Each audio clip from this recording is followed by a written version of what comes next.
Today's Talk About It Tuesday question is, I keep seeing TikTok videos about tax yield income. They are short and give just enough information to make them sound interesting, but there's not enough information to determine if they are a sound investment.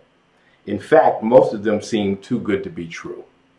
All right, so let's just start off with investors' rule number one. We never get our investment advice or make investment decisions based on TikTok. They are too short. They don't talk about the risks. They only highlight the greatest aspect of them. So that's rule number one. Just get that out of the way. Rule number two is that if it sounds too good to be true, it probably is.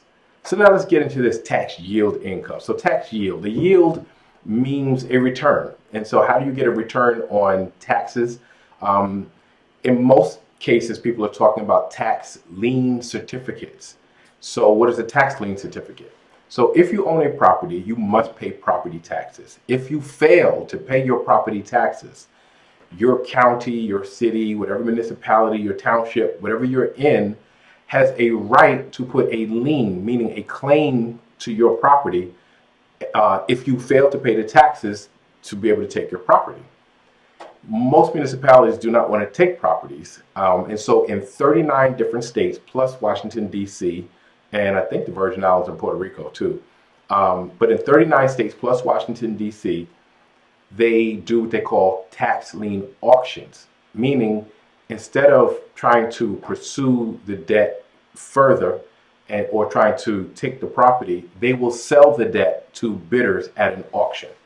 Now, there are two ways that they have these type of bids. You can sometimes bid to pay a premium, which means you bid up to buy the debt, or you bid down to accept the lowest amount of interest on the debt. And so you win either by the highest premium or by accepting the lowest interest. So if you win the bid, now that you own the lien, right? So you have the lien, which means that you pay off the taxes that are owed.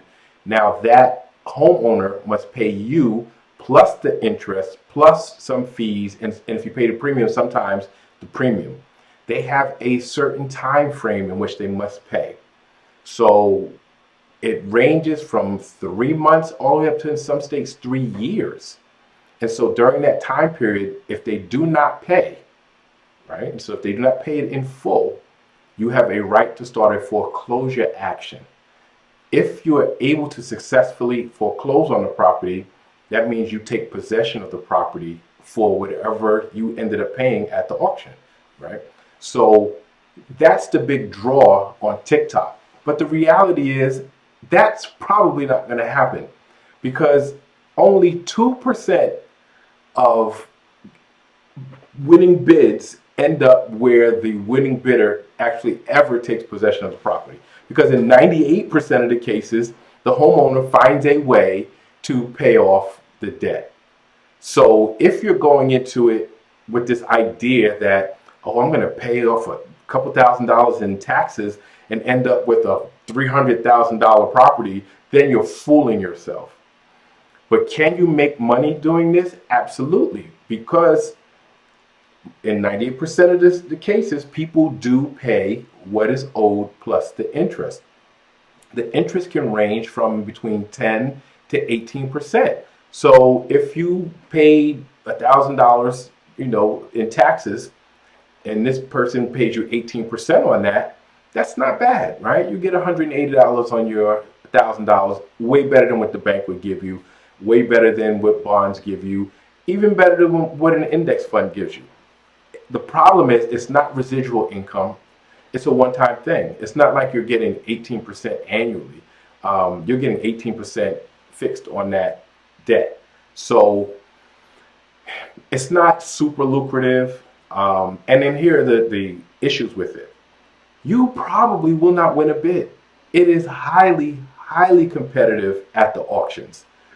Because not only are you competing with other amateur investors, you're competing with professional investors, you're competing with banks, investment companies, hedge funds, and those big institutions grab up all the good stuff, all the stuff with big debts and if possession were to be taken, the good properties.